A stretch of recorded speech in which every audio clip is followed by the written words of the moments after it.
Bom dia, terceiro ano. Nome, número e série lá no chat. Eu sei que vocês já colocaram, só estou querendo apertar o enviar. Vamos começar mais uma aula. A última aula em sala eu falei sobre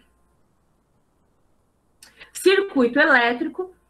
Para quem eu não consegui falar sobre circuito elétrico, entregar a folhinha quando nós retornarmos, ou manda uma mensagem para mim que eu mando para vocês o material, tá? E fica para vocês aí, se puder imprimir melhor. Se não puder imprimir, vou acordar o Vitão, que eu acho que o Vitão não tá aí, não. E aí gente, vocês vão tirando dúvida comigo durante o tempo. A questão é que quando a última vez que eu falei, eu mandei até para vocês um circuito elétrico. Houve algumas dúvidas, algumas questões em relação a isso. E a gente tem que perceber que o circuito elétrico está envolvido em tudo na nossa vida, desde que eu queira ter essa questão da praticidade. O meu celular, no qual estou conversando com vocês, com alguns alunos, estou conversando com o Vitão para ele vir para a aula.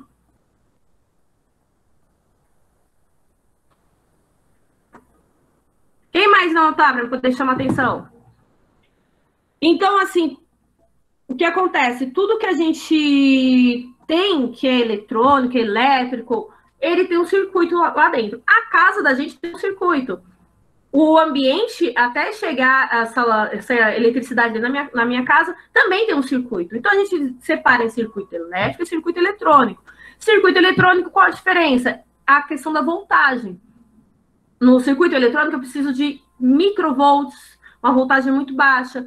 Tanto é que os elementos que estão lá dentro desse circuito eletrônico, eles são de uma... Tipo assim, eles conseguem conduzir os elétrons muito melhor do que o cobre. Já quando eu estou numa casa, o material que eu uso para fazer a condução desse elétron é um material mais volátil, muito mais barato, que é o cobre. Porém, ele tem uma perca muito grande de energia. Já quando eu falo de um elemento, de um celular, quando eu falo de uma placa, vamos falar de placa, né? Uma placa, aqueles negocinhos douradinhos desse, é ouro. Não é um ouro tão puro, mas é ouro. E por que o ouro? Porque ele é um dos melhores materiais condutivos que nós temos na natureza. Abaixo da prata. A prata é o melhor. A prata é um dos melhores materiais condutivos que nós temos. Só que a questão é, a gente não consegue, não dá para você fazer um fio muito extenso, nem de prata, nem de ouro, por ambos motivos. Quando ele começa a aquecer também, se você tem uma quantidade muito grande, uma barra muito grande de ouro, e começa a aquecer, ele começa...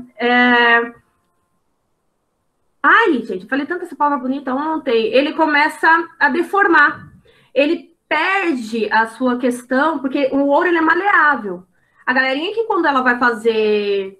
teste, a galerinha mais chucra, né? Vai fazer o teste com uma pepita de ouro, ele morde o ouro. Se o dente entra, quer dizer o quê? Que o ouro é mais puro. Quanto mais puro, mais maleável. Não, ele não vai virar um líquido, mas ele é maleável.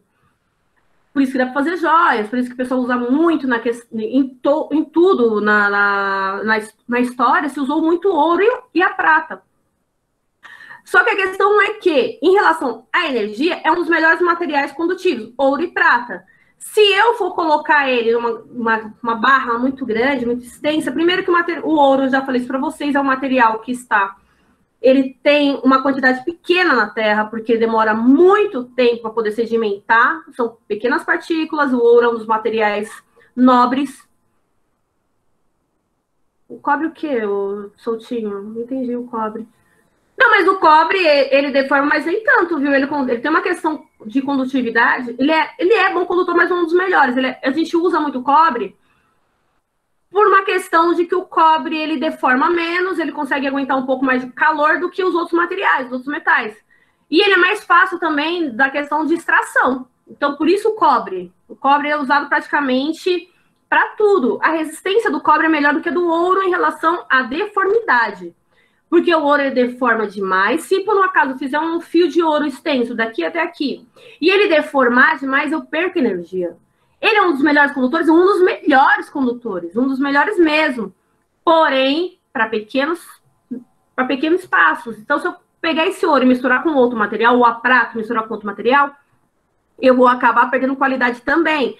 Por mais que ele seja um excelente condutor, tá? Porque ele é muito maleável, então ele vai acabar perdendo aquela questão da extensão. Eu tô com o fio aqui, ele começa a aquecer, porque, para falar a verdade, a energia vai estar passando por lá. Esses elétrons vão estar acelerados, vai aquecer essa barra, e ele vai acabar deformando muito mais rápido que o cobre. O cobre, ele vai acabar, com o tempo, né? Ele vai acabar oxidando. O que é o oxidar? É esses elétrons passar para lá e para cá, aquecer demais esse cobre e ele fazer uma quebra. E aí ele deixa de ser o cobre e provavelmente vai virar o óxido de cobre. Então, o óxido de cobre ele já não vai passar os elétrons numa mesma qualidade que o cobre em si. Então, essas transformações químicas também acabam atrapalhando. Eu falei em sala também que quando a gente faz uma fiação numa casa, a gente acha que a casa tem que ficar com essa fiação a vida inteira. E ela não vai ficar, porque essa questão do aquecer, resfriar, aquecer, vai acabar rompendo essas fibras e também vai acabar fazendo o que eu estou falando, a oxidação e fazendo com que exista resistência na passagem desse elétron para lá e para cá. Sobreaquecimento, e quando começa a aquecer, ele, além de deformar, ele perde energia, a capacidade energética dele. Sim, meu amor, o ouro puro inoxida, mas só que o ouro puro, ele perde massa. Ele também perde massa, e durante muito tempo, tá? Ele não vai perder assim tão rápido, não. Mas ele perde a questão da massa. Ele não vai oxidar. O ouro, a prata, ela escurece. Ela, se eu não me engano, ela fica um nitrato de prata. Ela cria uma rusgazinha também verde. Ela acaba oxidando um pouquinho. Mas o centro dela continua perfeito. O ouro, ele não oxida. Ele pode ver que os maias trabalhavam muito com a questão do ouro. Eles faziam peças de ouro puro.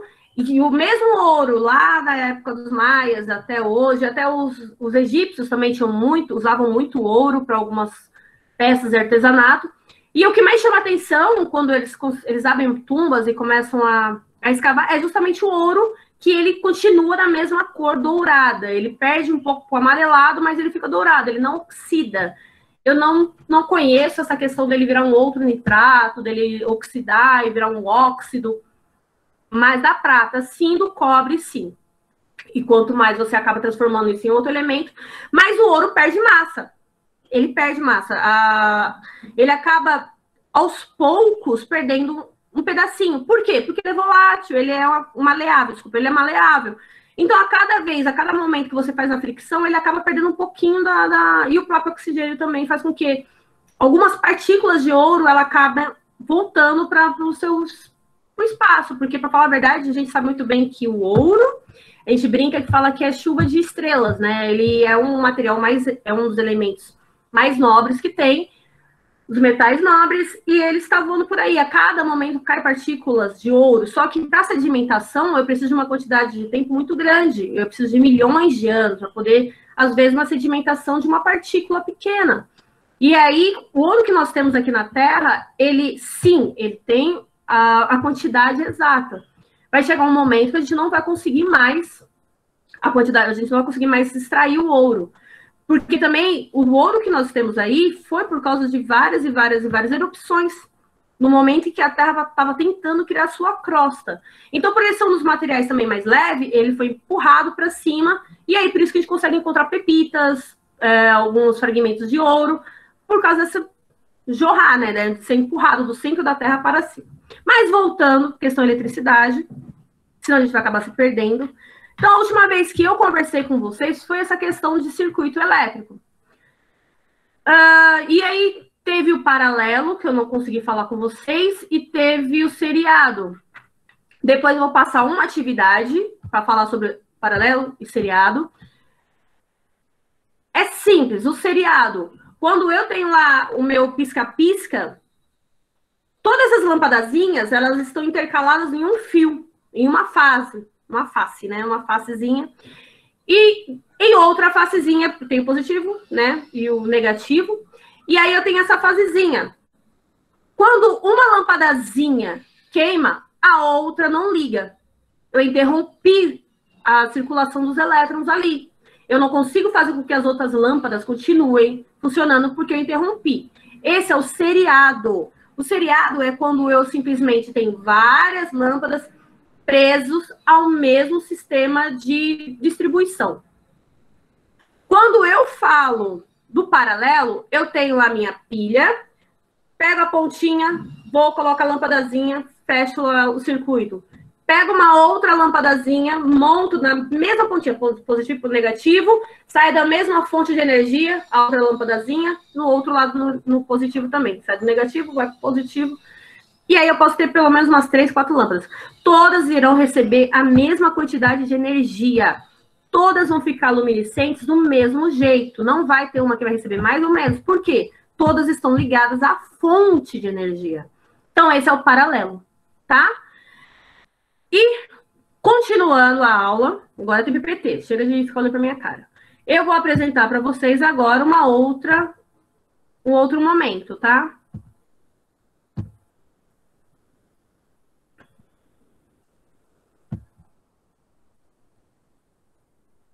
Estão vendo a minha telinha? Estão vendo a minha telinha.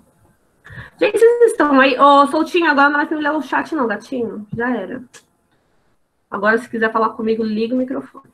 Aí, outra, galera, tenham paciência comigo, porque eu estou com o computador da minha sogra. Não é o meu computador esse ano resolveu dar PT, deu PT. Vamos lá, EE Coab Inácio Monteiro 3. Meu Deus, falta o T ali, depois eu arrumo. Avaliação do consumo elétrico residencial e outras instalações. Medidas de economia. Habilidade, relacionar informações fornecidas pelos fabricantes dos aparelhos elétricos e propriedades de modelos físicos para explicar seu funcionamento. Identificar as características, os principais elementos de um circuito elétrico. Simples, propor estratégias e alternativas seguras e econômicas de energia elétrica e doméstica. Bom, quando eu vou falar em relação a equipamentos elétricos, a gente tem um problema sério de que simplesmente só vai lá e compra. Eu pergunto, essa tomada é 110, 127? Não é mais 110, tá? É 127 ou 220? Só que a gente não sabe todo um trâmite que tem por trás disso, tá? Existe coisas muito maiores do que a gente tem que começar a entender. Porque muitas vezes eu vou começar a comprar os aparelhos e não vai ter essa questão das correntes, do que é a corrente, a tensão, eu só quero saber a voltagem, que é a tensão. Mas não é bem assim, tá? Essa é a fórmula de Ohm. Aonde eu transformo, é uma conta besta, gente. Depois eu passo para vocês tudo isso daí. Eu estou tentando protelar para que a gente consiga fazer isso em sala de aula, todos os cálculos, tá? Mas se tiver necessidade, a gente faz aqui na minha lousinha mágica. Mas é isso. Isso daí é uma conta que a gente fala que é simplesmente uma divisão. Quem eu quero saber fica do lado de fora, quem está em cima vai estar dividindo pelo quem está embaixo. É isso. Então, se eu quero saber resistência, ele vai estar fora. E aí, o meu símbolo vai ser Ohm. Se eu quero saber a intensidade da corrente, que é a corrente, eu vou estar falando de amperes, ele vai ficar do lado de fora. E aí, o restante, a tensão e a resistência vão ser divididos. Se eu quero saber a tensão, vai ficar do lado de fora, fica aqui esse Vzinho. Dá para vocês enxergarem? Vou usar a canetinha, que é bonitinho. Esse Vzinho vai ficar aqui fora. E aí, eu só vou multiplicar esses dois. Por isso que ele está numa pirâmide. Para que a gente identifique quem vai com quem, tá? Não tem erro. Se a gente fizesse isso também, acho que para velocidade média, seria muito mais fácil. Eu só preciso identificar quem é tensão, quem é resistência e quem é corrente ou intensidade, tá? Então, vamos lá. Tensão elétrica. Tensão elétrica consiste na diferença potencial elétrica entre dois pontos. Essa diferença de potencial é que possibilita o movimento dos elétrons. Resumindo, a tensão é o movimento dos elétrons lá dentro da fonte de energia até o meu objeto, gerando assim uma corrente elétrica. Essa corrente elétrica, depois vocês vão perceber que ele é simplesmente a velocidade que isso vai estar passando, tá? Portanto, quanto maior esse valor, mais energia pode fluir no circuito. Tensão elétrica é fornecida ao circuito por meio de um gerador. Então, quando eu falo de voltagem, eu falo justamente isso. A minha pilha tem 1,5 volts. Então, é essa tensão que vai passar pela fiação. Então, tensão é nada mais, nada menos do que a voltagem do aparelho, que ele recebe de voltagem. E aí, fazer uma analogia com água, a tensão é esse fluxo de água aqui, é o fluxo de elétrons que vai estar passando por dentro do fiozinho, tá? E aí, essa questão da tensão é o que vai me dar. Então, quer dizer, esse fiozinho aqui, ele aguenta 127 volts na tensão, na fluidez, tá? Como que esses elétrons vão estar passando. Tudo bem? Conseguiram entender essa analogia? Tô sozinha? Ai. Então, lembra, tensão, quando eu estiver falando de tensão, eu estou falando de como vai estar passando esse fluxo de elétrons, essa energia elétrica. Então, tensão elétrica é fornecida num circuito por meio de gerador, seja uma pilha, bateria, fonte, até mesmo um gerador. Unidade de medida é volts, tá? Isso aqui é desnecessário, preciso dar uma olhadinha. Corrente elétrica. Aí, vamos parar para pensar no como que é montado. Vamos pensar no chuveiro, tá? O chuveiro fala o seguinte, que ele aguenta 220 volts de fluidez. Então, quer dizer, vai estar passando os elétrons a 220 volts. Só que ninguém vai falar ainda para mim qual que é a velocidade que eu vou estar fazendo essa fluidez, né? Espessura do cano. Então, vamos lá. A corrente elétrica é o fluxo de elétrons que circulam em um condutor, quando há diferença de potencial, seja a tensão. Pode causar alguns efeitos no condutor, sejam eles térmicos ou luminosos. Resumindo, se eu tiver lá um fio, uma bitola de 2,5, para passar um 220, ele vai aquecer, né?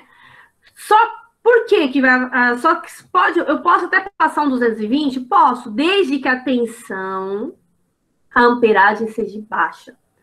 Porque aí não vai ser a questão da velocidade. Vou fazer analogia aqui, ó. Ela não vai ser essa questão daqui, ó, dessa pressão da água, tá? Então, se eu por um acaso tenho essa pressão, essa velocidade de elétrons, eu vou estar falando sobre a questão da amperagem, da corrente. Então, eu posso até passar 220 num fio fino, porém, além dele vai criar uma resistência maior, ele vai acabar aquecendo, ele não vai queimar, eu tenho que diminuir essa amperagem. Por isso que muitas vezes o chuveiro é 7 watts, 7 amperes, e aí vocês querem passar um fiozinho fino com a bitola 220, com a bitola azulzinha, aquele azul, extremamente fino, e ele não queima, mas também ele não aquece. Ele não vai aquecer, porque ele precisa também que seja uma velocidade muito grande desses elétrons. Não basta só a fluidez dele, não basta estar passando só 220. Eu preciso que ele esteja rápido. Quando a gente fala da questão da fiação, a gente fala que a tensão é alta, porém a corrente é baixa. Por quê? Para não ter perca, tá? Então, os fios podem estar passando até 7.200 volts. Só que a corrente que passa lá é baixa. Esses fios da rua, ele passa uma voltagem muito alta, porém a corrente é baixa. Porque se estivesse passando uma corrente muito alta, esses fios estariam muito quentes, deformaria muito mais rápido, e a questão também de perca eletromagnética seria muito grande. Então, eles jogam a tensão lá para cima e a corrente lá para baixo. Depois, faz as divisões, ele tem a questão dos transformadores, que transformam essa corrente mais na intensidade que eles precisam, e aí eles vão redistribuindo. Tudo bem, gente? É um negocinho chatinho, mas eles são essenciais. Porque quando a gente chegar na parte na questão de cálculo de como comprar um aparelho, eu preciso ver tudo. Eu preciso não só ver somente a questão tensão, eu preciso ver tensão e corrente, porque um chuveiro que tem lá 7 amperes, o meu disjuntor não consegue passar ele pode até passar os 7 amperes de boa, mas quando a fiação ela é extremamente fina, vai criar uma resistência, eu vou perder essa corrente, eu não vou estar conseguindo passar esses 7 amperes que ele precisa, que é essa velocidade que ele precisa para aquecer, eu vou ter um chuveiro praticamente inútil. Ele vai esquentar igual uma ducha bobinha. Então, vai cair bastante o disjuntor, vai aquecer o fio, vai queimar, justamente por causa dessas coisas. A gente não se atenta a isso, tá? Aqui, ó. Pode causar alguns efeitos no condutor, sejam eles térmicos ou luminosos. Quando o fio está começando a esquentar, quer dizer porque está passando uma corrente muito alta numa bitola muito fina. O exemplo disso é um chuveiro, que a corrente passando em seu circuito dissipa muito calor. Não é somente 220 que faz com que aquela serpentinazinha lá aqueça. Eu preciso que esses elétrons estejam extremamente acelerados, fazendo com que ele aqueça aquela serpentinazinha. Gente, não pergunta aqui não, liga o microfone que eu vou estar aqui. Deixa eu abrir, meu amor.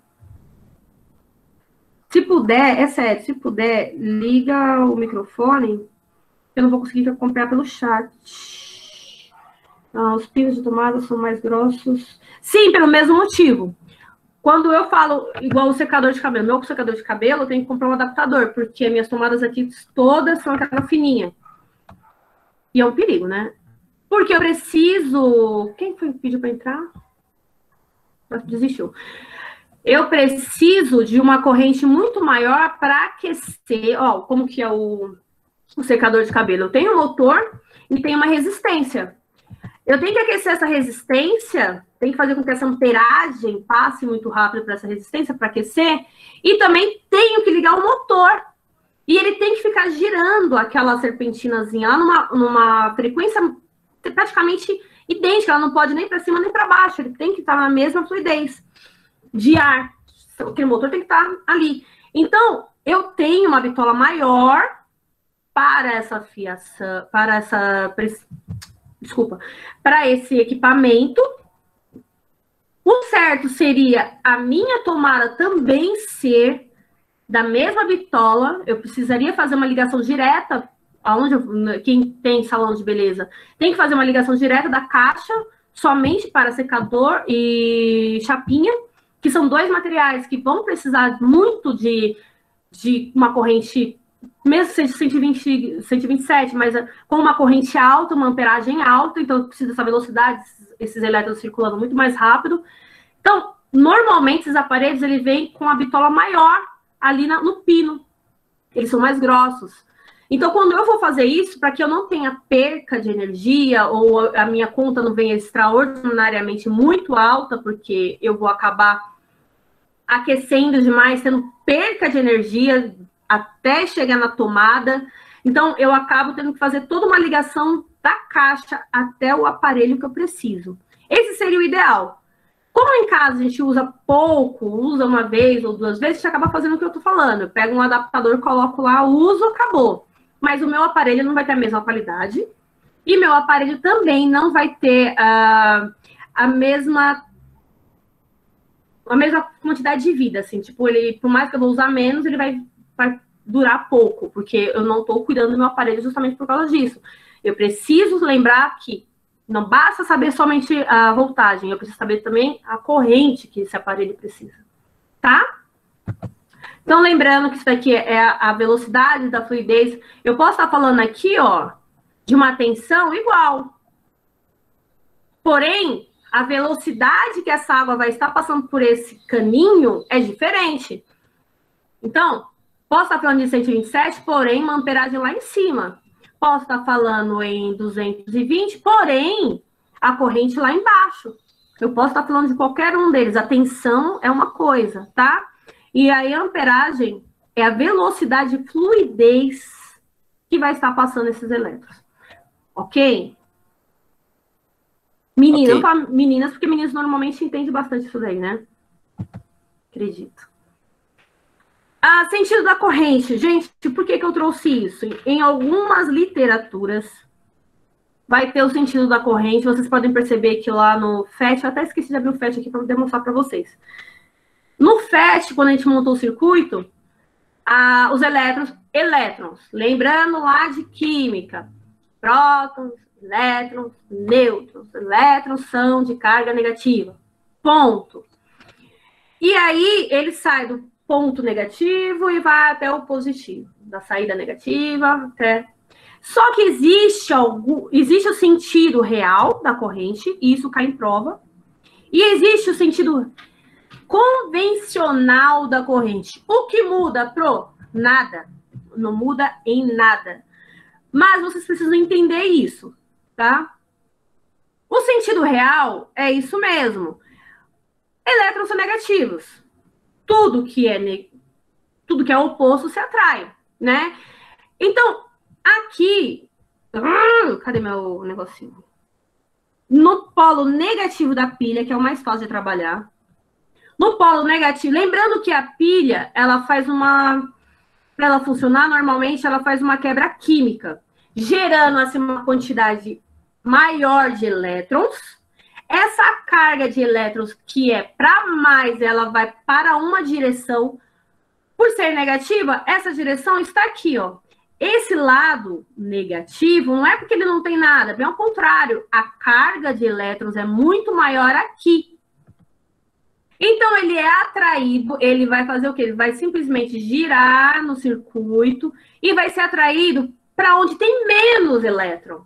Então, é essa troca. Aonde tem elétrons, ele precisa fugir e se instalar em algum lugar que não tenha tanto. Então, ele vai fazer isso, ele vai pular para o outro lado. Esse é o sentido real. O sentido convencional é mais histórico do que, para falar a verdade, físico. Ele não vai mudar em nada.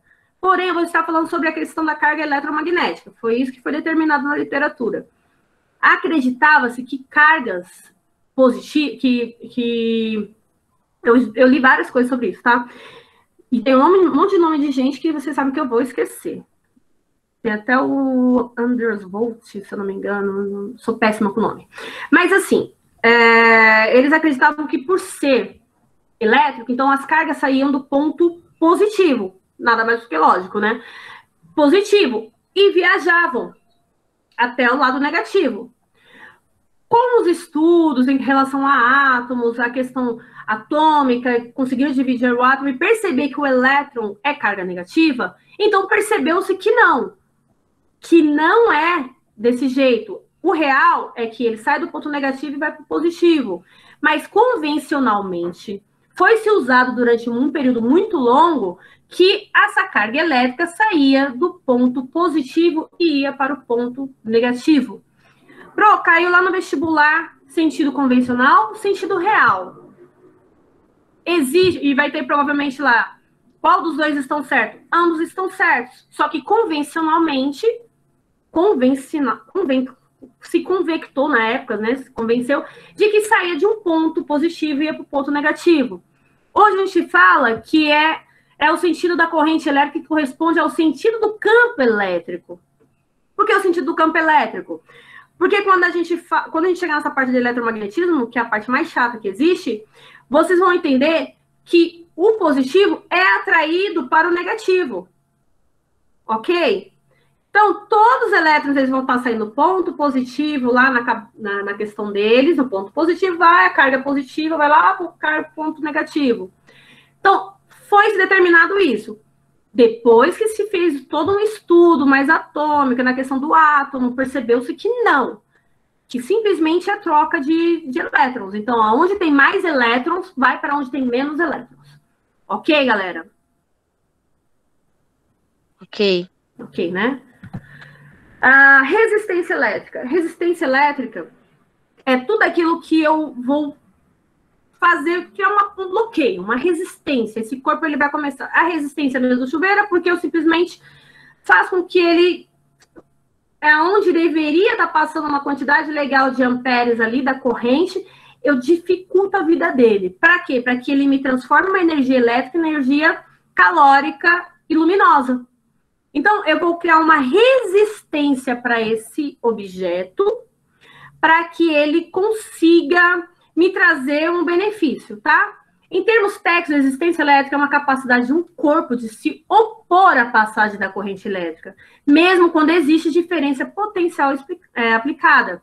Mesmo que eu coloque o diferencial ali do ponto da minha fonte de energia até o objeto, que tem essa diferença potencial aplicada, eu simplesmente vou criar um bloqueio. Eu vou colocar um resistor, eu vou colocar uma resistência, para que essa energia ela vá fluir do jeito que eu quero. Eu preciso aquecer o meu chuveiro, eu preciso transformar essa energia em algo que me traga um benefício. Então, o que eu vou fazer? Eu vou criar uma resistência e ele vai transformar aquilo em uma energia calórica ou luminosa, assim como as lâmpadas que a gente tem. Aqui, ó, resistência causa efeito Joule. O que é efeito Joule? Está associado ao quê, galera? Terceirão. Efeito Joule está associado ao que na física? A movimento, a luz. Trabalho. Oi? A trabalho. Também tem a associação, mas tem uma outra associação mais específica dela, onde eu uso essa grandeza Joule. Foi a Lorraine que me trouxe isso ano passado também. Ou ano passado, calor, professora? Ao calor. Sim, ao calor. Quando eu crio uma resistência, eu crio um certo energia calórica. Então, ele vai fazer o quê? Ele vai causar o efeito Joule. E o efeito Joule, eu tenho perca de energia ali. É calor gerado pela corrente elétrica. Sim, e eu acabo tendo perca, tá? Eu tenho perca de energia elétrica, não de energia calórica. Bem ao contrário, quanto mais energia calórica, mais perca também de energia elétrica. Então, a passagem é naquele ponto onde oxidou o meu fio, onde meu fio está dobrado, que criou uma barreirinha, aquela parte ali, ele vai simplesmente criar uma resistência, ele vai aquecer e eu vou ter perca elétrica, porque eu vou transformar uma energia em outro tipo de energia. Eu vou transformar a energia elétrica em energia calórica, e ali eu tenho perca, tá? Tudo bem? Lembra sempre, a representatividade é em home, e eu uso muito a letrinha R, tá? Essa é a grandeza. Home. Oi. No caso dessa perca calórica, irá afetar mais a amperagem ou a voltagem? A voltagem, a fluidez. Tá? Eu vou perder a fluidez e vou também perder a corrente. Eu vou acabar fazendo com que nessa resistência, bacana essa pergunta, nessa resistência, a velocidade que esses átomos vão estar ali, ele se diminua, ele perca. Cai que saiu, né? Safado. Eu tô perdendo, tava com 45 alunos. O que aconteceu, gente? Estão saindo da sala por quê? Vai ficar entendi, professora. Obrigado. Entendeu? E aí, desculpa, viu? É que eu vi o Kaique saindo e fiquei com raiva. Mas assim, o que acontece? Quando eu acabo criando uma barreira, ele vai diminuir a velocidade dele também. Não tem como isso não acontecer, entendeu? Então, eu vou perder corrente? Vou perder corrente também. Vai influenciar nos dois, tá? Aqui uma resistência.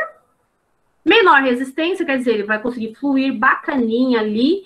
E aí, aqui a resistência seria o quê? Eu pegar aquela mangueira que a gente tem de água, que a gente gosta de fazer muito isso, dobrar. O que acontece? De duas, uma. Acaba aumentando a velocidade da fluidez quando eu coloco uma barreira, mas ele vai fazer o quê? Vai encolher, né? Ele vai acabar encolhendo. E ele vai fazer a perca.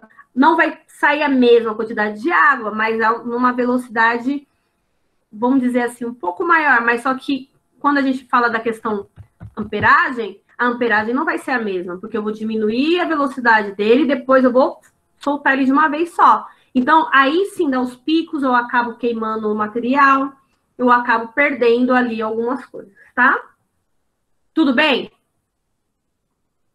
Tudo. Nesse ponto, diminui, e aqui ele é lançadão. Pode falar. Professora, como é que funciona, tipo, se tá muito rápido a eletricidade, tipo, temperatura, né? Energia, sei lá, calórica, né? Aí ela vai diminuindo porque queima? O que acontece? Tipo, você tá falando do cano que de quando entorta e tal. Como é que... Eu não tô entendendo. Vamos pensar aqui, ó. Nesse ponto, onde eu dobrei a mangueira, vamos pensar em água, tá? Nesse exato ponto aqui, onde está essa água passando, se eu aperto, crio uma resistência, eu não vou... Vamos parar para lembrar em partículas. Eu não vou estar aproximando mais ainda esses elétrons? Vou ou não vou? Quando tá quente, sim. Não, quando tá quente não, normal. Vou pegar lá, apertar esses elétrons. Quando eu aperto, diminuo esse espaço, lembra quando a gente trabalhava em questão calórica? Quando eu vou diminuindo, a temperatura faz o quê? Eleva. Somente alguns gases que ele diminui ao ponto de solidificar. Algumas situações. Mas normalmente, quando a gente fala de oxigênio, a gente aperta, ele começa uma partícula batendo na outra muito mais rápido, e também, só lembrando também que os elétrons, eles precisam estar um longe do outro, né? Eles vão acabar batendo um no outro. Essa região vai aquecer, vamos lembrar também que estamos falando de energia elétrica, essa região vai aquecer. Aí o Vitor perguntou em relação à corrente, o que acontece? Se eu estou apertando aqui, eu vou diminuir nesse exato momento aqui, essa corrente, tem perca. Quando depois ele é liberado de uma vez só. Então, ele vem aqui, vamos supor, tá passando aqui 60 amperes. Vem 60, vem 60, vem 60. Opa, criou uma resistência. Fez com que ele desse uma diminuída. Tá 40, depois ele volta de novo a 60. Isso daqui eu tenho perca de qualidade. E nesse exato momento aqui, nesse exato ponto, por eu estar criando uma barreira, uma resistência, esses elétrons vão bater muito mais, vamos falar assim, vai bater muito mais para lá e para cá, e fazer com que essa energia se transforme de energia elétrica a energia calórica. Então, nesse ponto, e provavelmente um certo momento, por condução, uma parte desse fio, se eu aquecer aqui, uma questão de condução, ele vai aquecer mais para cá também. Então, essa região fica extremamente quente e tem perca. Aí, oxidou. Porque aqueci demais o cobre, esse cobre fez a queima, fez a quebra, transformou um material em outro. Vou criar uma resistência maior. É como se fosse a veia do coração. Vou comendo um monte de toicinho, vou criando uma resistência. O que acontece? Infarto. O que acontece aqui no fio, ele simplesmente colapsa. E vai chegar a um certo ponto que essa energia não vai fluir. Você tá entendendo? Professora, mas como é que a barreira, como é que cria essa barreira? Por N motivos. Dobrei o fio e ele é feito de várias ligas de cobre. Dobrei o fio e ele começou a quebrar. Aqueci demais porque o fio é velho. Aí ele começou a aquecer e nessa região aqui começou a haver a oxidação. Criando a oxidação não é mais o cobre puro, é outro material. Essas pequenas partículas de outro material da qual foi feita a quebra. Lembra que eu faço a quebra, aqueci, resfriei. É como se ficasse um monte de sujeirinha nesse fio. Entendi. É porque eu achei que, tipo, era natural. Tipo, o fio tá esticado, aí muito calor, sei lá. Aí normalmente, tem fatores externos? Tem fatores externos, mas normalmente é só o fator interno dele mesmo. E a questão de você não saber utilizar esse material da forma adequada. Fio pode ser dobrado? Pode, mas o fio pode ser dobrado assim, 90 graus? Pode, galera? Não, né? Não. Porque eu vou fazer o quê? Eu vou simplesmente torcer esse fio de cobre. Eu vou fazer com que ele, por mais que ele não quebre, ele vai fazer o quê? Ele vai perder a capacidade dele, vai ficar muito elástico, vai dobrar e vai ter perca. Perca normal do material. Ele tem um ponto de elasticidade dele. Se ele começa a esticar e não voltar para a primeira posição dele, eu tenho perca desse material. Ele já não vai ser tão resistente assim, tá? Então, quando eu vou lá e vou dobrar o meu fio, normalmente eu tenho que fazer isso aqui, ó. Dobrando assim, circularmente. Por quê? Para não criar uma resistência, para não ter dobras, para que eu não perca a qualidade do meu material. Você não vê nenhum fio vendendo dobrado. Igual roupa, pega, dobra. Não, vocês vão ver. Não existe. Sempre tem algo fazendo com que ele enrole, porque ele não pode fazer essa dobra. Porque senão, realmente, ele vai criar essa resistência, essa barreira.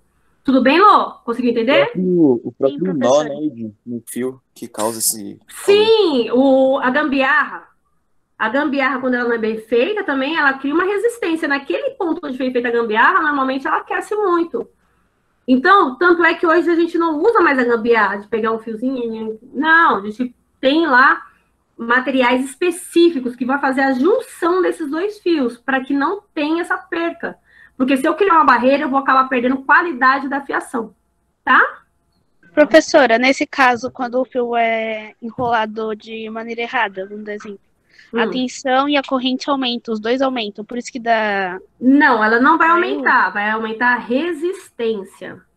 A resistência? Sim, o que eu vou ter é perca. Isso daí eu vou ter, mas aumentar não, eu vou ter perca, tá? Porque eu vou criar uma barreira, o que era 127 vai continuar 127? Sim, mas com menor qualidade. O que era para ser 60 amperes vai continuar 60 amperes? Sim, mas com menos qualidade também. E no ponto específico, ele vai aquecer. Não vai passar corrente? Vai passar corrente, porém, ele vai aquecer e vai deformar. Ao ponto desse material, desse cobre, oxidar, e aí sim, ter rompimento total. E aí eu não tenho mais a passagem da corrente nem da tensão. Tudo bem? Tudo. Bora continuar, tá? Rede de transmissão. Você não recebe a luz simplesmente igual o Tesla determinou na cabeça dele que deveria ser pelo ar. A gente precisa, sim, de uma rede de transmissão. As ideias de Tesla de fazer a transmissão via Wi-Fi, né, é uma coisa meio de louco, porque, para falar a verdade, essas correntes eletromagnéticas elas estariam viajando e voando para lá e para cá sobre a sua cabeça. E é muito complicado isso daí. Mas, por mais que fale, mas estaria numa altura muito grande e a gente teria, sim, influências eletromagnéticas muito grandes também, porque a gente já tem a influência eletromagnética da própria Terra e também da questão do Sol. E a gente teria mais uma interferência eletromagnética, seria das correntes passando, voando, como se fosse Wi-Fi, para todo mundo. Mas é uma utopia, é bonito de se ver, mas não é prático, tá? Então, o que a gente precisa? Precisa de uma rede de transmissão. Essa rede de transmissão, ela vem de longe, gente. Quanto mais longe ela vier, mais caro a gente vai pagar nessa energia. Lá na conta de... A gente vai fazer uma aula sobre isso. Lá na conta de luz da mamãe, porque você ainda não tem conta de luz, existe duas taxas. O TE e o TUDS. TUDS? Tem uns símbolos lá. Quanto mais longe da fonte de energia, mais caro vai ser essas duas taxas. TE e TUDS. Por quê? Eu vou pagar por tudo. Eu vou pagar pela fiação, eu vou pagar o meu consumo. É igual a questão da casa. Na casa da gente, a gente paga o fato de você estar recebendo água e o fato de você estar descartando essa água. Vocês pagam o consumo e pagam também a questão do descarte, que é o esgoto. Na luz, eu vou pagar não só o fato de eu estar consumindo, mas também o fato de eu estar recebendo essa luz. Então, quanto mais longe de uma fonte elétrica, mais caro vai ser. Se essa fonte elétrica for hídrica, aqui em São Paulo, são poucas que tem, normalmente elas são para pequenas cidades. A maior parte a gente pega, não é de Itaipu, eu acho que é de Itaipu. Mas a gente também tem outras localidades aqui no Brasil que a gente acaba recebendo. Itaipu tá longe pra caramba, eu já fui, mas é longe pra caramba. Então, esses fios vêm em subestação, deixa eu ver se tá aqui, fácil para me achar. Aqui. Aqui tá a barragem. Aqui é a saída do gerador. Ela vem de longe, ela viaja o Brasil inteiro, umas fiações muito grandes. E aí elas vão passando por subestação elevadora. Essas subestações elevadoras, ela é longe da cidade. Depois ela vem passando por essas linhas de transmissão extremamente gigantes.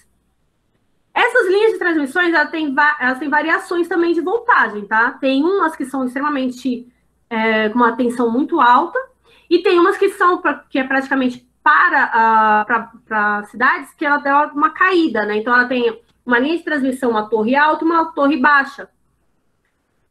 Até chegar na subestação abaixadora, que é as que a gente tem aqui dentro dos bairros. Aqui a gente tem ali na Jacupêssego, em frente o aquário. Ali é uma subestação abaixadora. Por quê? Ela vai abaixar essa tensão. E depois vai distribuir para a fiação. E vai também fazer essa distribuição para os postes. Os postes vai vir uma tensão, lembra assim? Tensão alta, né? Lá na fiação, lá de cima, no fio grandão que tem lá em cima, que ninguém deveria mexer. É um fio único, que vai passar por dentro desse negocinho aqui, que eu esqueci o nome dele, e depois ele vai virar 3 fiozinhos, 120, 120 e 1 neutro, tá? E depois ele vem para nossa casa e a gente faz a distribuição aqui dentro. Então, são vários circuitos elétricos que a gente conhece. Voltando. Tudo bem? Tudo bem até aí? Tudo bem. Tudo, né? Aí vamos voltar de novo naquela questão fontes de energia, fontes de energia elétrica que a gente tem.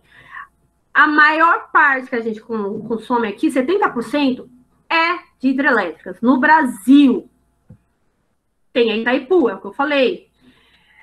Ela simplesmente vem por essas fiações muito grandes, viaja o Brasil inteiro até chegar onde a gente precisa e depois faz as distribuições. Existe também, eu falei isso para vocês em sala de aula, a gente não usa somente, percebam que hidrelétrica é 70%, 3% é nuclear, que poderia estar mais, mas a questão medo e questão várias coisas éticas em relação à sociedade acaba limitando a somente 3% da geração de energia para o Brasil, 3%.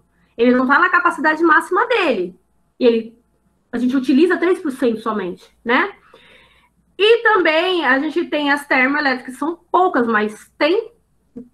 E normalmente as indústrias, por que essa discussão tão grande em relação a termoelétricas? As indústrias começaram a perceber que não vale a pena, principalmente aqui em São Paulo, onde essa taxa de TUDES e T é muito alta, não vale a pena eu simplesmente trazer uma fiação, uma corrente de tão longe.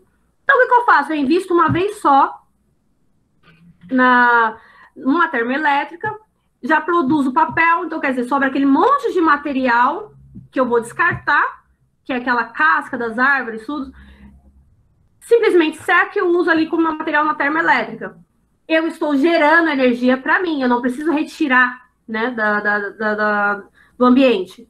Tem outras também, no Nordeste, é o que eu falei para você, no Nordeste tem a questão da questão da água, é muito acirrada, então eles usam o quê? As eólicas, venta muito naquela região, uma questão geográfica, lembrando que o Nordeste está ali próximo à linha do Equador, aonde a Terra está girando, que é o nosso centro de giro, então ali venta muito, por isso quando vocês vão no Nordeste não sente tanto calor, só sente aquele ventão, em algumas regiões não, mas a maioria das regiões mais litorâneas venta muito, muito mesmo. Então, aquela região é ótima para ter torres eólicas. Então, por isso que lá eles estão investindo muito na energia eólica. Também tem a questão que está crescendo cada dia mais a energia solar. Então, quanto mais próximo de mim, por isso que a energia solar vale muito a pena, você gasta um absurdo para instalar, porém, financeiramente me compensa muito, porque durante o dia eu vou usar a energia que vai vir dos fótons, à noite que eu vou usar a energia que vem da rede. Essa energia solar da qual eu não, tipo assim, eu consegui produzir uma quantidade de 30 watts, não, 30 mil kilowatts. E usei 15 mil kilowatts. Esses outros 15 mil não é descartado, ele vai de volta para... Volta como se fosse, porque esses elétricos vão ter que estar viajando, ele volta de novo para o circuito elétrico e os meus vizinhos vão utilizar disso que eu gerei a mais. Aí a gente fala que aquele negócio de girar o relógio ao contrário. Praticamente você devolve para o sistema de energia uma energia elétrica que você não está usando. Então, quando você gira o relógio para trás, quando você chegar à noite e for usar, o seu relógio vai para frente, você não vai gastar nada. Bem ao contrário, você vai acabar gastando uma merrequinha. Então, é válido. No Brasil é muito válido. E é assim, você investe uma vez só. Relação dinheiro. Lembra que eu estou falando de relação dinheiro. Consumo. Professora. Oi. Essas fontes de energia, eu estava pesquisando uma bem diferente, assim, que a senhora até já falou, que é a geotérmica. Na Islândia, 30% do país utiliza da energia geotérmica por causa da atividade vulcânica. Sim, eu ia falar isso. A água aquecida e transforma em energia elétrica. É da térmica para elétrica, né? Então, em locais onde a Islândia, para falar a verdade, é um grande vulcão inativo, né? Então, assim, na Islândia... essa questão que você falou, a questão geologicamente lá, tem muitos geysers, essa questão de que o que eu acabei de falar, é um vulcão inativo, Islândia é novo, né? É um país praticamente novo, se a gente for falar na questão dos outros países, a África é um dos primeiros, né? Então, a Islândia, ele é um país que estava em formação, tudo, então ele tem essa questão do processo geológico, então tem muita água quente, esse vapor. Então tem essas questões geológicas que facilitam a vida deles. Eles usam essas termoelétricas, né? Tanto para a produção de energia elétrica, tanto para o próprio consumo. Assim, eles não precisam gastar dinheiro em aquecedor. Para aquecer, eu consigo te retirar esse calor da terra. Né? Então, eles usam bastante. As geotérmicas lá, realmente, é o país que mais usa geotérmicas, mas tem outros países também que usam. No Brasil, não tem o porquê ainda, porque, pra falar a verdade, a gente tem outros tipos de materiais. Somos ricos em água, então seria muito mais barato para a gente, tá? Legal, Vitão. Pode trazer essas informações, gente. Vocês sabem também que eu não acho ruim, não. Eu adoro. Igual alguém me acordar com integral às 8 horas da manhã. Integral, professor, integral. Pode deixar aí, gente. Mas vamos lá. Aí vem aqui esse diagrama, eu acho muito interessante o diagrama, porque a gente pensa que a luz vem, é igual ao frango, né? O frango, a gente pensa que o frango é bem congelado, imagina, ninguém matou o frango. Lógico que matou, então ele veio do ovinho, virou um pintinho, depois virou um galo, depois foi criado para poder fazer o abate. A mesma coisa que a energia. A água foi represada, foi montado turbinas, onde é um dínamo muito grande. Essa água vai usar força gravitacional, energia potencial gravitacional, vai transformar em energia cinética, que vai gerar energia elétrica, do qual vai sair para um geradorzinho. O gerador vai transformar essa energia elétrica, vai passar por uma subestação, esses elétrons vão continuar viajando numa velocidade muito grande, ele vai baixar a corrente, porque senão tem muita perca, porque se eu tiver uma corrente muito alta, vai aquecer demais esses fios. A velocidade alta ali, desses elétrons batendo para lá e para cá, para lá e para cá, para lá e para cá, vai acabar aquecendo e vai deformar essa fiação, e eu preciso economizar o máximo possível de material, o máximo em dinheiro. Que vai vir para uma linha de transmissão, aqueles grandão que tem a bola de basquete pendurada lá, né? Que fala, nossa, bola de basquete. Aquelas torres, e tem torres maiores ainda. Quando ela sai da subestação elevadora, elas são maiores.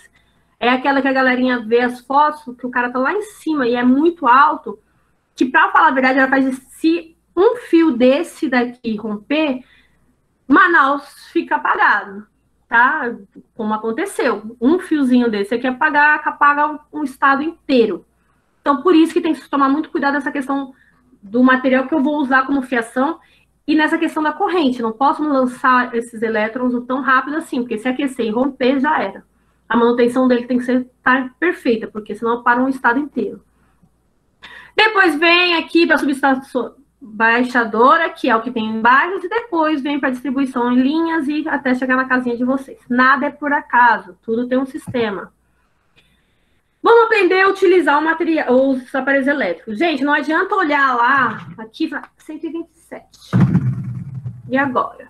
Aí eu pego uma fonte, eu tinha falado para vocês, eu pego uma fonte lá, o meu aparelho é 127, mas eu pego uma fonte que é 127, porém a amperagem lá em cima, né? Aí eu meto na tomada, o que acontece? Explode. Porque ele não tem essa capacidade. O meu aparelho, ele é 127 não, esse aparelho aqui é 12 volts. É 12 volts, esse aparelho eletrônico aqui é 12 volts. Com amperagem até 5 amperes. Até 5 amperes. É muita coisa ainda, né? Se eu não me engano.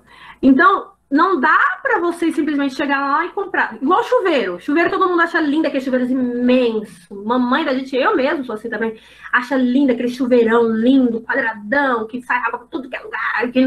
Aí chega em casa, o bicho é igual uma ducha Corona, banho de água quente. A ducha Corona até esquenta mais. Por quê? Além da voltagem 220, eu tenho que ver a amperagem.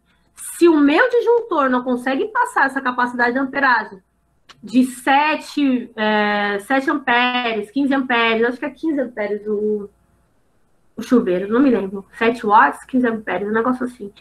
E tem essas outras especificações também. Tem o watts, que é o quanto que ele consome por dia, por hora, né? E aí são algumas especificações que a gente não pode parar para pensar, simplesmente chegar lá e comprar. A gente tem que ver a tensão, a frequência, que vai estar em hertz, tá? A potência, que vai estar em watts, que é o consumo que eu tô falando, é o consumo de energia que ele vai estar fazendo durante um certo período de tempo. Então, eu vou trabalhar com watts. Quando o papai e a mamãe vê que aquelas teorias loucas lá do que, menino, vai queimar, vai acabar com a conta de luz com esse videogame ligado, vocês vão ter a desculpa agora para jogar na cara do papai e da mamãe que não, tá? Mas isso mais para frente.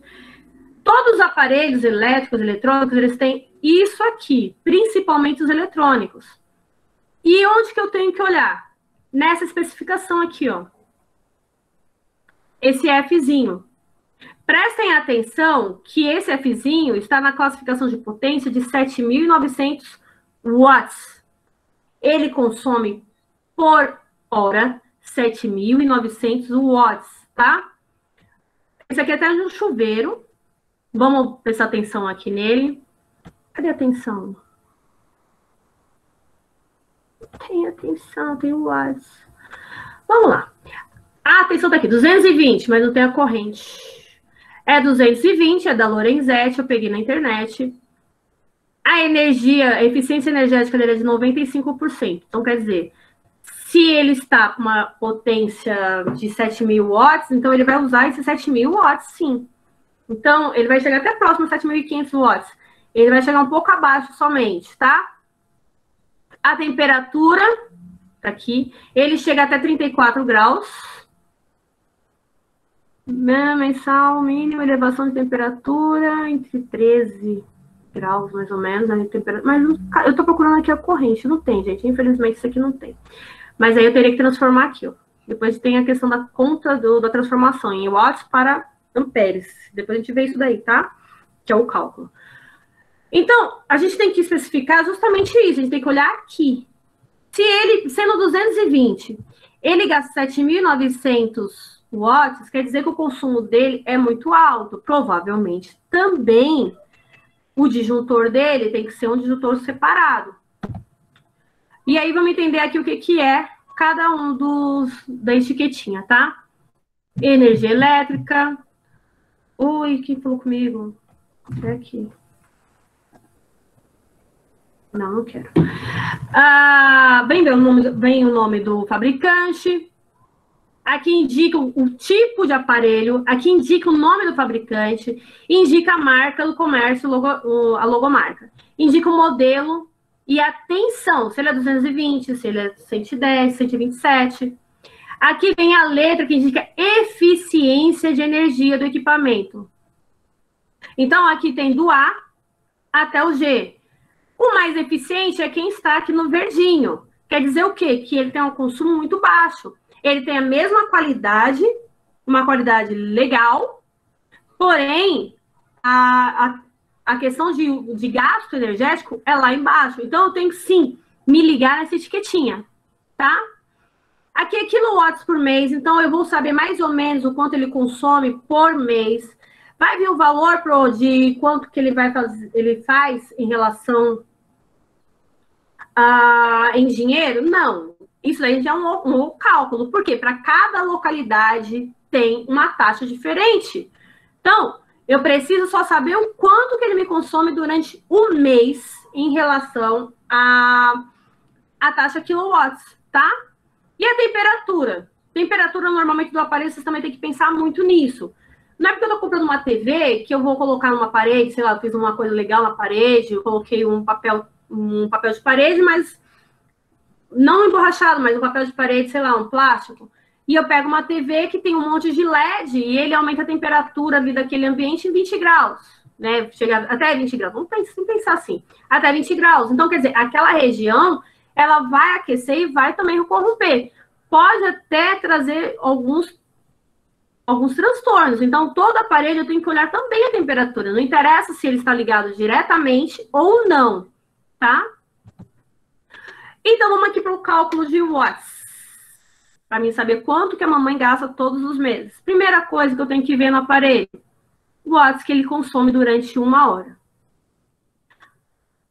Depois eu vou transformar isso em kilowatts, porque watts é o que eu gasto ali, sempre vai estar valor muito grande, porque vai estar multiplicado por 1000, depois eu vou dividir ele, vai virar kilowatts, tá? Vou dividir por 1000.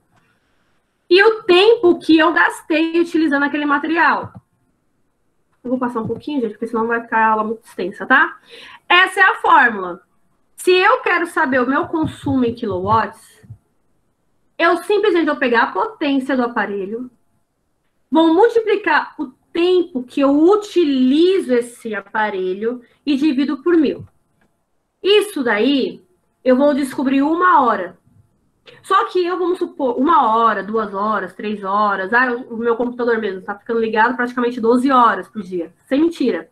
O meu computador está ficando ligado 12 horas por dia. Então, vamos supor, aqui, tem até uma tabelinha aqui, deixa eu ver, computador, aparelho, som, ar-condicionado, bomba... A do chuveiro é uma das maiores, né? E o chuveiro ninguém... chuveiro, todo mundo quer gastar... Olha que o chuveiro está em 5.000 e 4.500 watts. E aí ninguém quer abrir mão de tomar banho de 1 hora, né? Eu mesmo, eu não vou abrir mão. Aqui, ó, microcomputador. Um microcomputador... Pode falar não, você tem que incentivar a gente a economizar energia. Eu tomo banho de 5 minutos, gente. Prestem atenção aqui, ó, o microcomputador. O monitor, ele gasta 200 watts por hora. O monitor. Só que tem a CPU. Então, ele gasta mais 50 watts. Então, quer dizer, eu gasto em um computador 250 watts. Vamos voltar para cá. Então, eu vou fazer 250 vezes 12, dividir por 1000. Vai me dar o consumo de 12 horas. Se eu fico com esse computador ligado 12 horas durante 30 dias, vai me gerar uma conta. Então, depois eu vou ter que fazer todo esse valor vezes 30, dependendo da pergunta. Então, para mim saber o quilowatts-hora, eu vou pegar essa minha tabelinha, porque para cada material é diferente. Prestem atenção, os vilões da conta de luz da mamãe. É o ar-condicionado, é o chuveiro, tanto no inverno, porque no inverno todo mundo quer tomar banho de arrancar a pele, né? Então deixa ele no máximo, né, na energia. O chuveiro, na posição verão, ele gasta 4.500, também não é muita coisa, muito baixo, é alto também. O que mais aqui? O ferro elétrico. Mamãe gosta de passar roupa durante horas e horas e horas e horas. Durante todos os dias. Me gera uma conta muito alta. Por isso que falam, não, o ferro elétrico, quando você for usar, aproveita e dá uma desligada, usa o calor dele, porque ele vai ficar um tempo ainda fazer essa troca de temperatura.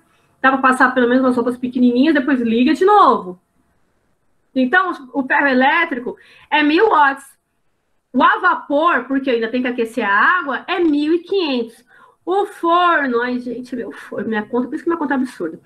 O forno elétrico é 1.750 watts por hora. Já para assar um pernil é 3 horas. Olha o absurdo que é. Lógico, você vai assar um pernil todos os dias, mas mesmo assim, são 3 horas ligados em 1.750, tá? Aqui o micro-ondas de 20 a 40 litros, ninguém liga micro-ondas 1 hora, gente. Ninguém. Então, o micro-ondas, ele não é um vilão. Não adianta você falar, mas o micro-ondas ele gasta menos que a TV. Olha aqui a TV, ó. 42 polegadas, quanto maior também o consumo dela em watts. Menos a... Olha que maravilha, eu vou comprar essa. Mas tá em stand-by. Aqui, ó. 42 polegadas. Ela gasta 150 watts. Eu não assisto 1 hora de TV. Eu passo, às vezes, o dia inteiro com a TV ligada. Então, quer dizer, eu vou passar 12, 18 horas com a TV ligada. O micro-ondas, ninguém usa 1 hora o micro-ondas. É pouco, tá? Ó, o menino fez a conta. Ô, menino horroroso. Eu já vou ver o soltinho. Só um minutinho, tá, gatinho? O freezer também, mas ele não é tão vilão assim, porque a geladeira, ela liga e desliga. Eu já falei isso pra vocês, né? A geladeira, ela fica somente 8 horas ligada. Por isso que tem que evitar o máximo de ficar abrindo a porta dela. Então, ela liga e desliga, liga e desliga. É 1/3 do dia que ela fica ligada mesmo. Então, é somente 8 horas que ela vai ficar ligada em 150 watts. Não gasta muito. E aí vem as outras coisas. O secador de cabelo, meninas, o secador de cabelo, também vou falar, vocês não usam todos os dias e não passam 1 hora secando o cabelo. Ninguém fica 1 hora secando o cabelo. Mas mesmo assim, ele gasta bastante. Secadora de roupa, eu tenho secadora de roupa. É um vilão também. Prestem atenção que praticamente tudo aquilo que tem uma resistência são os maiores vilões da conta de luz. Por quê? Porque eu transformo energia elétrica ou energia calórica, ou eu simplesmente retiro o calor do objeto. Então, tem uma resistência, a conta vai lá para cima, já tem que ter isso na cabeça, quando vocês forem montar a casinha de vocês. O restante, ela só vai aumentar, acrescentar na questão conta de luz, se eu usar ela durante muito tempo. Então, videogame, se eu usar muito tempo. Não tem videogame aqui, mas eu vou achar, tá? Tem lá o videogame, vou achar somente desses novos, que quanto mais novo, menos energia ele usa, mas só que, é o que eu tô falando, se eu passo lá 24 horas, 24 não, mas 23 horas, durmo uma para poder para poder falar que eu dormi, para a mamãe falar que eu dormi, então quer dizer, eu também vou aumentar a minha conta, então essas questões também têm que ser bem pensadas, aí a gente vem para a questão ambiente. Eu não posso pensar só em mim. Quanto mais eu consumo de energia, mais eu preciso explorar para montar mais fontes energéticas. Mas a senhora falou que a energia nuclear é bacana. Fisicamente, para os físicos, é que menos degrada, né? É bacana para gente. Mas não adianta também falar assim, cada bairro vai ter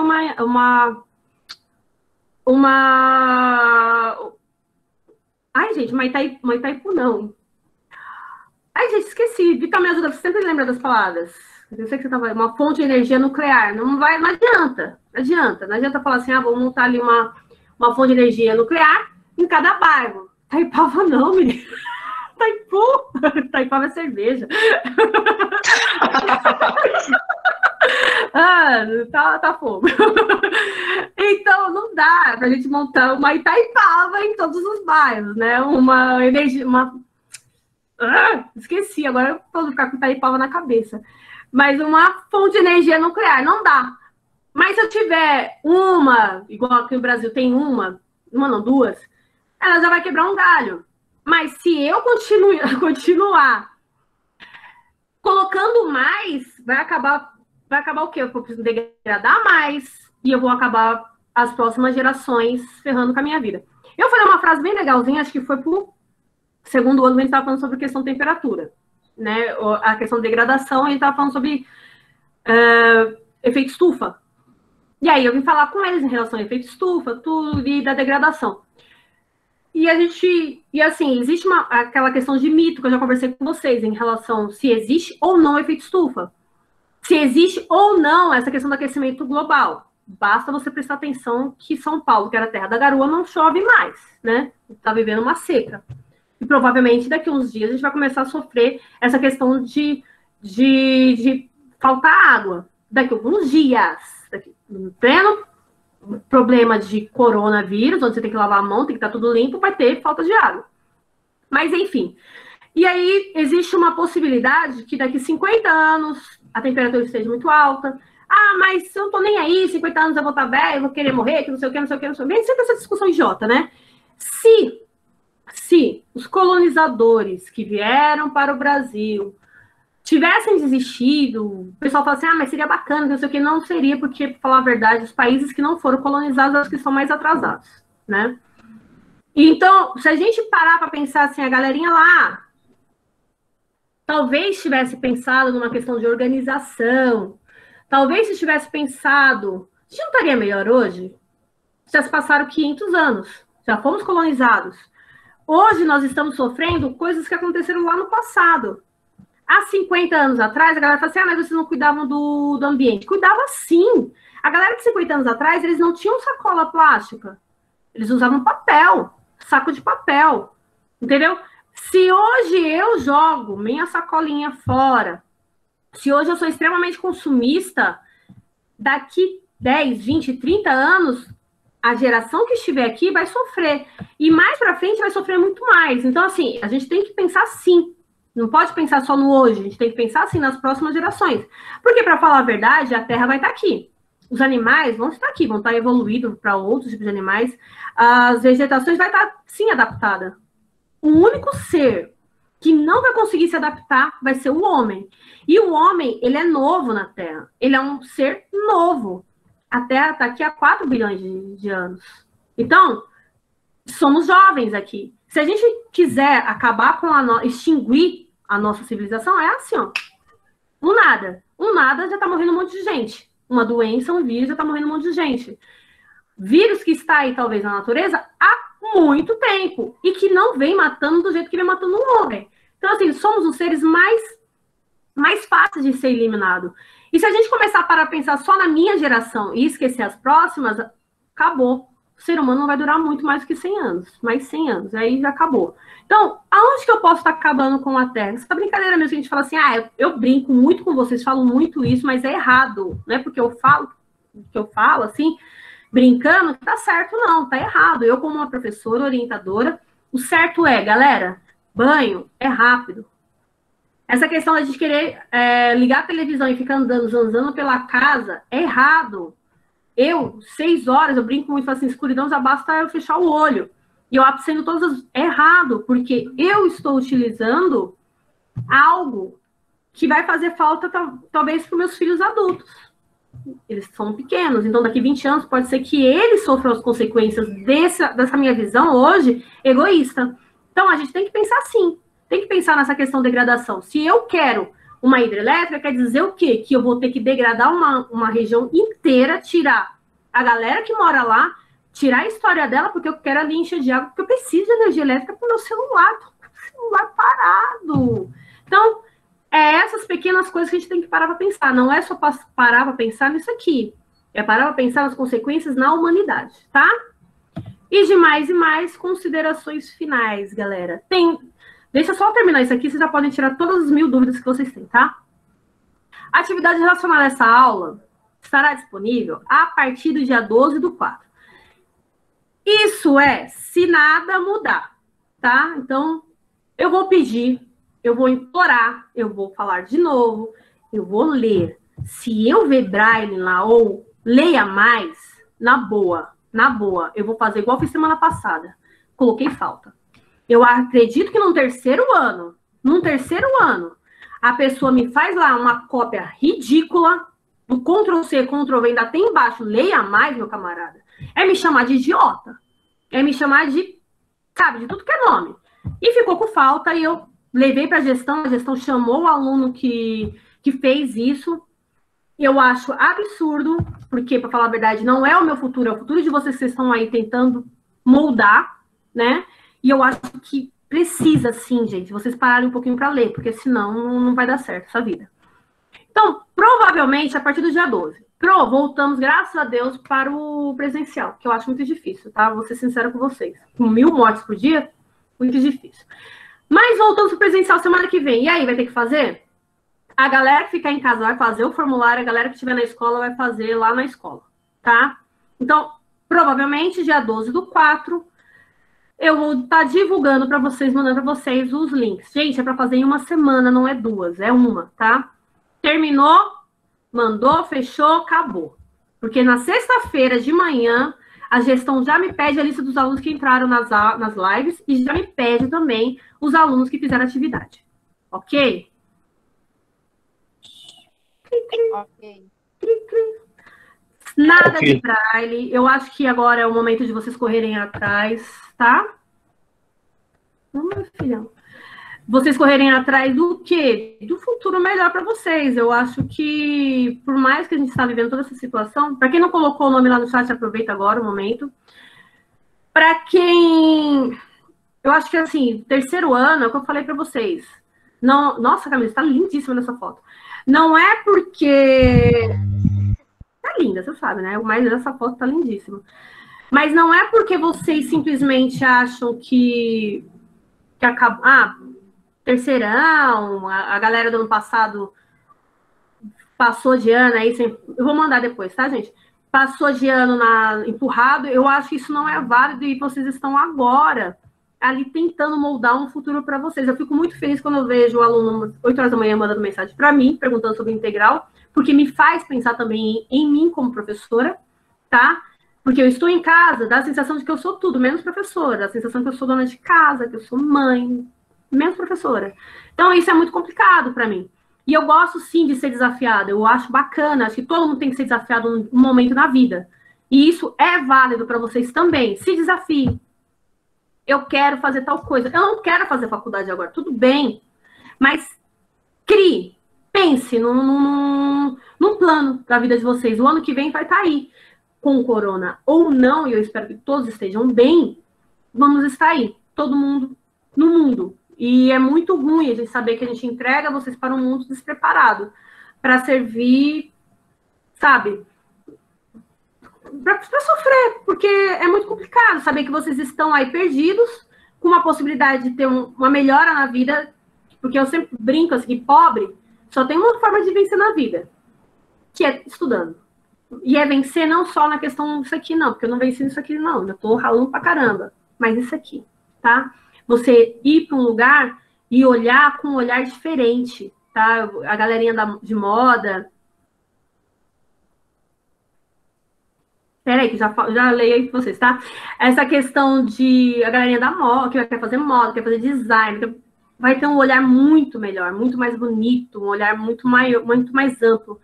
E a gente só consegue isso com o estudo, tá? Essa questão, eu acho muito bacana que vocês venham comigo acompanhando essa relação física, porque eu acho que a física me deixou um olhar muito mais bonito para tudo. Eu brinco muito com vocês brincavam muito comigo, mas que coisa chata, tirou a ilusão de algumas coisas. Não tirou, não, bem ao contrário. Eu paro e analiso coisa por coisa, porque eu falo, como o negócio é perfeito. Não me deixou ateu, bem ao contrário, me deixou muito mais crente em Deus, porque eu olho coisas, fenômenos e falo, cara, não, é impossível ser um acaso. Isso não é um acaso, isso tem toda uma ligação. E tem realmente uma ligação. E eu não conseguiria isso sem os estudos. Então, eu me vejo hoje muito mais, com os olhos muito mais abertos do que no passado, onde eu ia simplesmente para o lugar, sentava e ficava lá. Ah, que legal. Entendeu? Então, é isso que eu quero que vocês tenham para vocês, tá? Vamos parar de gravar aqui, galerinha, e vou ver o que está acontecendo no chat.